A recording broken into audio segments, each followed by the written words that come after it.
రాయ్పూర్లోని షాహిద్ వీర్ Narayan Singh stadium ఒక అద్భుతమైన chasing కు వేదికైంది. 209 పరుగుల లక్ష్యంతో బరిలోకి దిగిన భారత్ కు ఆరంభంలోనే భారీ షాక్లు తగిలాయి. కేవలం 7 బంతుల వ్యవధిలోనే ఓపెనర్లు అభిషేక్ శర్మ, సంజు శాంసన్ పెవిలియన్ చేరారు.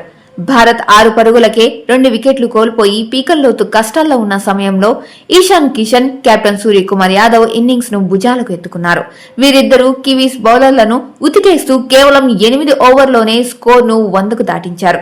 ముఖ్యంగా ఈశాన్ కిషన్ విధ్వంసం మామూలుగా లేదు. కేవలం 32 బంతుల్లో 11 ఫోర్లు, 4 సిక్సర్లతో 76 పరుగులు చేసి భారత్ గెలుపును ఖాయం చేశారు. మరోవైపు కెప్టెన్ సూర్యకుమార్ యాదవ్ తన ఫామ్ ను చాటుకుంటూ కేవలం 23 బంతుల్లోనే హాఫ్ సెంచరీ పూర్తి చేశారు. ఒక ఏడాది తర్వాత సూర్య తన ట్రేడ్ మార్క్ ఇన్నింగ్స్ తో 360 డిగ్రీల షాట్లతో రాయ్పూర్ ఫ్యాన్స్ ను అలరించాడు. సూర్య 37 బంతుల్లో 82 పరుగులు చేసి ఆఖరి వరకు నిలబడి మ్యాచ్ ను ముగించాడు.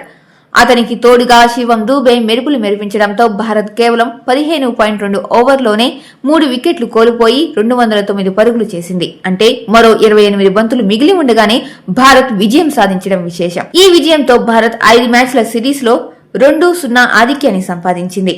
రాయ్పూర్ లో టీమిండియా ఆడుతున్న 100వ హోమ్ టీ20 మ్యాచ్ లో ఇంతటి అద్భుత విజయం సాధించడం అభిమానులకు మర్చిపోలేని తీపి జ్ఞాపకం. ముఖ్యంగా ఒత్తిడిలో ఈశాన్ కిషన్, సూర్య ఆడిన తీరు వరల్డ్ కప్ 2026 ముందు టీమిండియాకు కొండంత బలాన్ని చేకూర్చింది. ఇక 3వ టీ20లో గెలిస్తే సిరీస్ భారత్ సొంతమవుతుంది.